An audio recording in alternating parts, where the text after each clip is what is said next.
Assalamualaikum warahmatullahi wabarakatuh. Selamat pagi, siang, sore, atau malam. Sebelumnya, perkenalkan, kami dari kelompok 3 Sistem Informasi Manajemen yang diampu oleh Bapak Abdul Muhsyi. Di sini kami akan menjelaskan terkait LAN, MAN, dan WAN. Untuk anggota kami, yang pertama ada Ashkar Zahran dengan NIM 1908 10 20 10 71.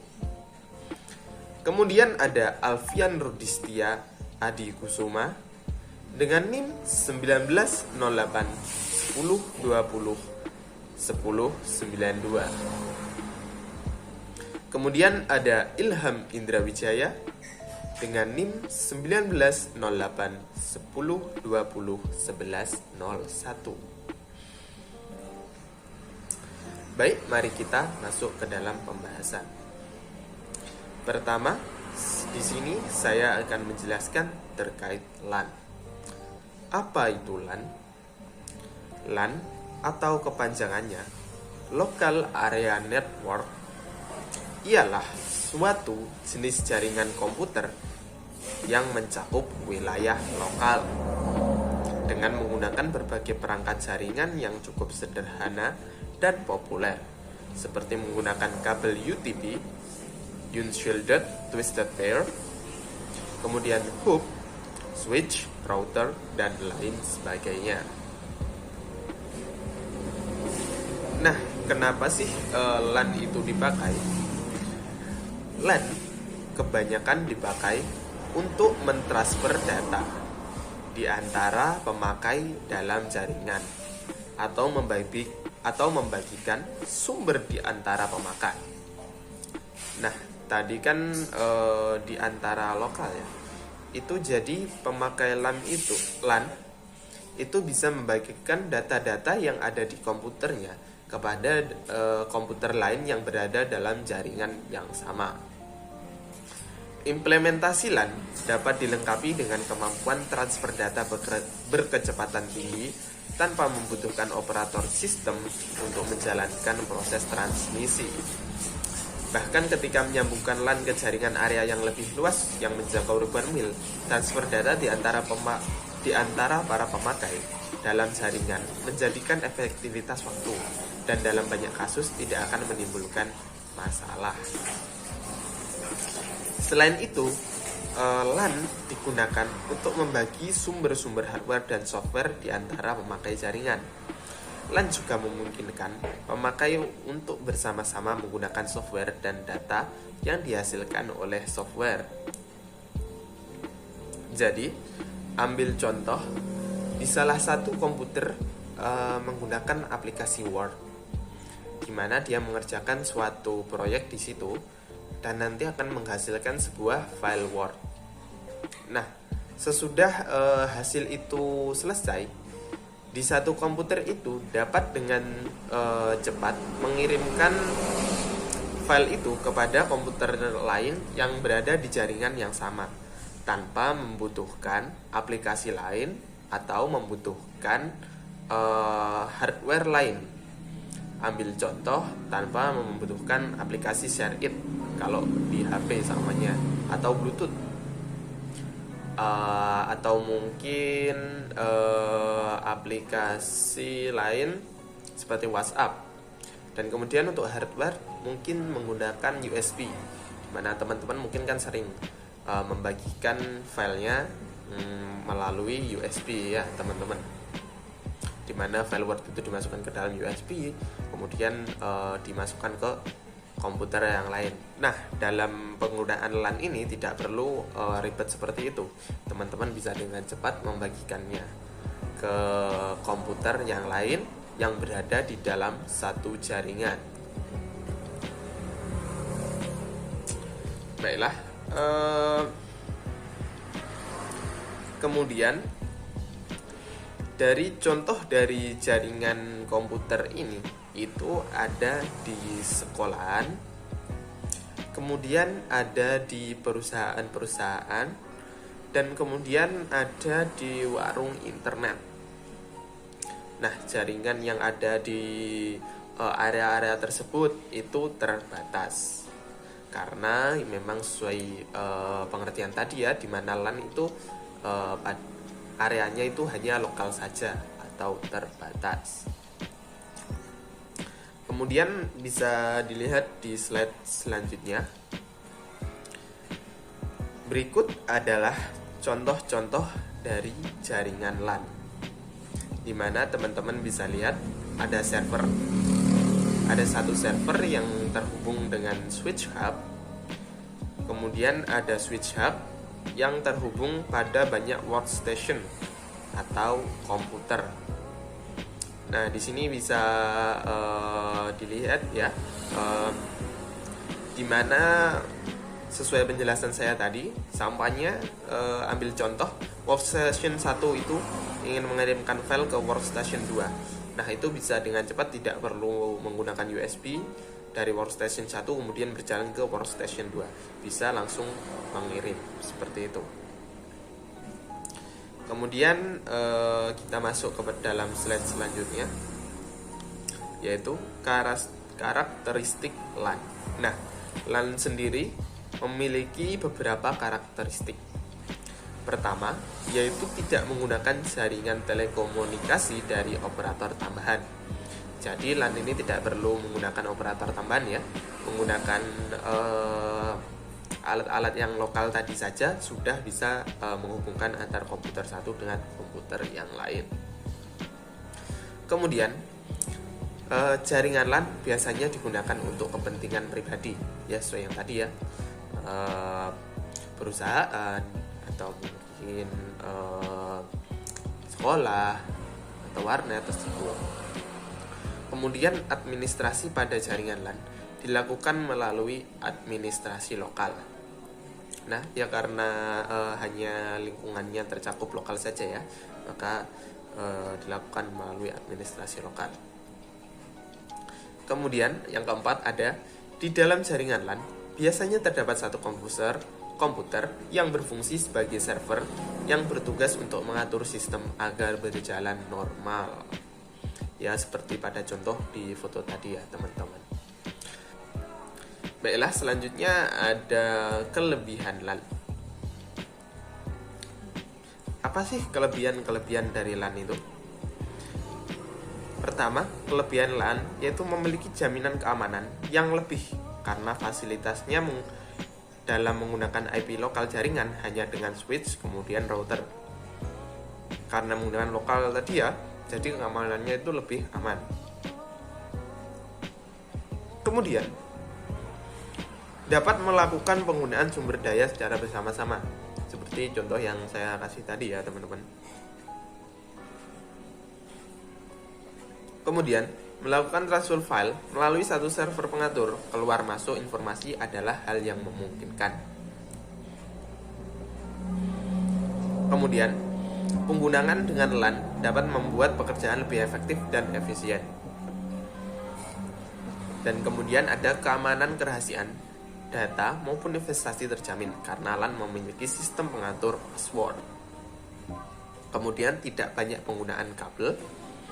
User interface yang digunakan adalah fasilitas yang baku, bisa menciptakan jaringan hubungan antar sistem dan berbagai merek. Kemudian sistem yang terhubung ke terminal lebih banyak. Kemudian jaringan LAN membuat kita mengcopy data antar komputer dan lebih cepat sehingga menghemat waktu. Kemudian karena banyak sistem yang terhubung, maka dengan jaringan LAN komputer dapat dihubungkan dengan beberapa, termasuk serat optik, kabel pasangan cahaya inframerah, isyarat radio, dan kabel pasangan. Hubungan-hubungan tersebut merupakan topologi yang fungsinya menjalankan tugas atas pesan dari satu komputer ke komputer yang lain. Kemudian ada beberapa kekurangan LAN. Yang pertama yaitu penggunaan banyak komputer PC dalam jaringan LAN malah dapat membuat internetnya menjadi lamban. Kemudian software yang dipakai perlu dikendalikan, dan bila menggunakan multi-user, softwarenya harus dirancang terlebih dahulu.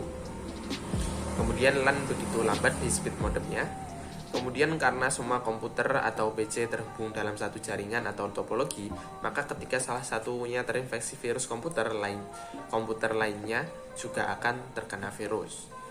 Kemudian sistem satu jaringan, maka kemungkinan password juga bisa ditembus. Kemudian lokasi LAN yang terhubung antar komputer dalam satu gedung, misalnya dalam kampus, dalam satu ruangan dengan hubungan mini komputer. Sebenarnya LAN mampu lebih dari satu gedung, namun hubungan jaringannya cukup tidak memadai. Jadi LAN ini hanya sebatas lokal itu saja ya. Kemungkinan paling banyak itu hanya yang memungkinkan, yang secara ekonomi atau yang paling mungkin di situ ya. Itu hanya dalam lokal-lokal saja atau dalam satu gedung seperti itu. Baiklah, itu saja terkait LAN. Selanjutnya akan dilanjutkan oleh teman saya terkait MAN. Terima kasih. Baik, saya Kezaran dengan NIM 1908110201071. Di sini saya akan melanjutkan pemaparan yang telah dilakukan oleh teman saya. Saya di sini akan menjelaskan tentang pengertian dari MAN atau Metropolitan Area Network. MAN itu sendiri memiliki pengertian yaitu sebuah jaringan komputer dalam suatu kota dengan transfer data yang berkecepatan tinggi yang menghubungkan berbagai suatu lokasi seperti kampus, perkantoran, pemerintahan, dan lain sebagainya. Pengertian lain dari Metropolitan Area Network atau MAN yaitu merupakan jenis jaringan komputer yang lebih luas dan lebih canggih dari jenis jaringan komputer LAN. Disebut Metropolitan Area Network karena jenis jaringan komputer MAN ini biasa digunakan menghubungkan jaringan komputer dari suatu kota ke kota lainnya. Jaringan MAN yaitu gabungan dari beberapa LAN. Lalu jangkauan dari MAN itu antara 10 sampai dengan 50 km. MAN ini adalah suatu jaringan yang tepat untuk membangun jaringan antara kantor ke kantor dalam satu kota atau antara pabrik atau instansi dan kantor pusat yang berada dalam jangkauannya. Di dalam jaringan MAN hanya mempunyai satu atau dua buah kabel yang berfungsi sebagai untuk mengatur paket data melalui kabel output. Tapi ada alasan utama untuk memisahkan MAN sebagai kategori khusus, yaitu telah ditentukannya standar untuk MAN. Dan standar ini sekarang sedang diimplementasikan. Standar tersebut disebut dengan DQDB atau Distributed Q Dual Bus atau 802,6 menurut standar IEEE. DQDB ini terdiri dari dua kabel yaitu unidirectional di mana semua komputer dihubungkan. Sebetulnya ada dua jenis koneksi yang biasanya dipakai, yakni yang pertama yaitu koneksi dengan cara memakai wireless dan yang kedua memakai kabel fiber optik. Sebagai contohnya yaitu pada suatu bank, sistem online perbankan. Setiap bank tentunya mempunyai kantor pusat dan juga kantor cabang. Di setiap kantor, baik kantor cabang ataupun kantor pusat, tentunya mempunyai LAN. Penggabungan LAN di setiap kantor ini akan membentuk sebuah MAN. MAN biasanya dapat menunjang data teks, suara, bahkan bisa berhubungan dengan jaringan televisi, kabel, atau gelombang radio. Selanjutnya saya akan melanjutkan tentang karakteristik dari Metropolitan Area Network atau MAN, yaitu sebagai berikut. Pertama, MAN meliputi area yang lebih luas dari LAN, yakni antara 10 hingga 50 km. Sebuah MAN umumnya tidak dimiliki oleh satu organisasi. MAN umumnya dimiliki oleh satu konsorsium pengguna atau oleh penyedia layanan jaringan yang menyediakan pelayanan kepada pengguna. Ketiga, MAN bertindak sebagai jaringan berkecepatan tinggi sehingga memungkinkan untuk berbagai sumber daya daerah. Hal ini pun sering digunakan untuk menyediakan koneksi bersama. Keempat, sekalipun MAN lebih besar dari LAN, teknologi yang dipakai biasanya sama dengan LAN. Lalu kelima, MAN hanya memiliki sebuah atau dua kabel dan tidak memiliki elemen switching yang berfungsi untuk mengatur paket melalui beberapa output. Selanjutnya saya akan menjelaskan tentang kelebihan dari MAN atau Metropolitan Area Network. Pertama, yaitu MAN mempunyai area jangkauan yang lebih luas dibandingkan LAN. Hal ini karena MAN dapat mencakup lingkup satu kota. Hal ini membuat komunikasi dengan jaringan MAN menjadi lebih efisien. Lalu kedua, jaringan MAN dipakai untuk mempermudah urusan bisnis. Keamanan dan berkomunikasi dengan jaringan MAN ini juga dinilai lebih terjaga keamanannya. Lalu ketiga, memiliki kecepatan transfer data yang lebih tinggi atau lebih cepat. Selanjutnya saya akan menjelaskan tentang kekurangan dari Metropolitan Area Network atau MAN. Jaringan MAN sangat mungkin untuk dihack atau diretas oleh oknum atau orang yang tidak bertanggung jawab demi keuntungan pribadi atau tujuan lainnya. Lalu kedua, apabila terjadi kerusakan pada jaringan MAN, waktu dan biaya yang diperlukan untuk memperbaikinya akan cukup besar. Sekian yang dapat saya sampaikan, selanjutnya akan dilanjutkan oleh teman saya. Terima kasih. Selanjutnya saya akan menjelaskan mengenai WAN. Apa sih WAN itu? Wide Area Network adalah sebuah jaringan yang memiliki jarak yang sangat luas karena radiusnya itu mencakup sebuah negara dan juga benua. WAN menggunakan sarana fasilitas transmisi seperti telepon, kabel bawah laut, ataupun satelit. Nah, kecepatan transmisinya itu beragam dari 2 Mbps, 34 Mbps, 45 Mbps, 155 Mbps, sampai 625 Mbps, atau kadang-kadang juga bisa lebih dari 625 Mbps. Nah, faktor khusus yang mempengaruhi desain dan performance-nya itu terletak pada siklus komunikasi seperti jaringan telepon, satelit, atau komunikasi pembawa yang lain-lainnya gitu. Pada sebagian besar WAN, komponen yang dipakai adalah berkomunikasi. Biasanya terdiri dari 2 komponen, yaitu kabel transmisi dan elemen switching. Kabel transmisi berfungsi untuk memindahkan bit-bit dari suatu komputer ke komputer lainnya, sedangkan elemen switching di sini adalah sebuah komputer khusus yang digunakan untuk menghubungkan 2 buah kabel transmisi atau lebih gitu. Saat data yang dikirimkan sampai ke kabel penerima, elemen switching ini harus memilih kabel pengirim untuk meneruskan paket-paket data tersebut. Jika dilihat dari fungsinya, sebenarnya tidak jauh berbeda ya dengan LAN. WAN ini berfungsi sama seperti LAN, yaitu mengkoneksikan antara komputer, printer, dan juga device lainnya dalam satu jaringan. Nah, WAN pada dasarnya itu adalah kumpulan LAN yang ada di berbagai lokasi. Dibutuhkan sebuah device untuk menghubungkan antara LAN dengan WAN dan device tersebut dengan yang bernama router ya gitu. Selanjutnya adalah karakteristik yang dimiliki oleh WAN. Nah, ada beberapa karakteristik. Yang pertama itu umumnya digunakan untuk menghubungkan perangkat-perangkat yang tidak dapat dihubungkan melalui jaringan LAN maupun MAN. Nah, hal ini membuat WAN dapat digunakan secara luas. Lalu yang kedua, area jangkauan WAN itu sangat luas. Oleh karena itu, biasanya dalam WAN akan melibatkan operator telekomunikasi. Jadi tujuannya adalah agar perangkat-perangkat dalam jaringan WAN dapat melakukan komunikasi satu sama lain.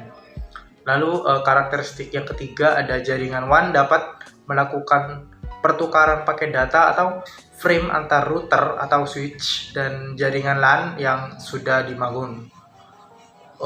Untuk yang keempat, jaringan WAN ini bekerja pada layer fisik dan pada layer data link dari layer OSI. Nah, oke, selanjutnya adalah kelebihan dari WAN. Nah, untuk kelebihannya tersendiri, yang pertama itu WAN memungkinkan pengguna untuk berbagi informasi atau file melalui area yang lebih besar hingga mencapai antar benua gitu, seperti yang sudah dijelaskan saya di slide sebelumnya. Lalu yang kedua, kelebihannya itu semua orang yang terdapat pada jaringan WAN akan dapat menggunakan data yang sama. Tuh. Lalu yang ketiga, WAN mempunyai sistem jaringan yang luas dan besar sehingga mampu menjangkau negara, benua, bahkan bisa sampai seluruh dunia gitu. Untuk yang keempat, dengan memanfaatkan koneksi workstations, jaringan WAN dapat digunakan untuk berbagi research atau sumber daya. Selanjutnya adalah kekurangan WAN. Yang pertama, karena jangkauannya yang sangat luas, sangat wajar apabila WAN ini membutuhkan biaya operasional yang sangat tinggi atau tidak sedikit. Jadi ya wajar lah, karena jangkauannya kan luas. Jadi operasionalnya itu membutuhkan biaya yang lebih mahal daripada jaringan LAN atau MAN gitu. Lalu kekurangan yang kedua itu dari segi pengaturan atau penyetingan, jaringan WAN ini lebih sulit dan rumit. Nah, alat-alat yang diperlukan untuk membangun jaringan ini itu juga tidak murah. Seperti yang sebelumnya, operasionalnya itu mahal, bisa dikatakan mahal. Lalu yang ketiga, jaringan WAN membutuhkan keberadaan firewall demi membatasi penggunaan ilegal yang masuk. Selain itu, langkah ini juga bertujuan untuk membatasi user yang ingin mengganggu jaringan. Lalu yang keempat, skala jangkauan jaringan WAN yang luas membuat jaringan ini rentan terhadap serangan dan ancaman dari dunia luar seperti hacker gitu. Oke, itu saja pemaparan dari kelompok kami. Semoga dapat dipahami dan semoga apa yang kami sampaikan bisa bermanfaat dan barokah. Terima kasih atas perhatiannya. Wassalamualaikum warahmatullahi wabarakatuh.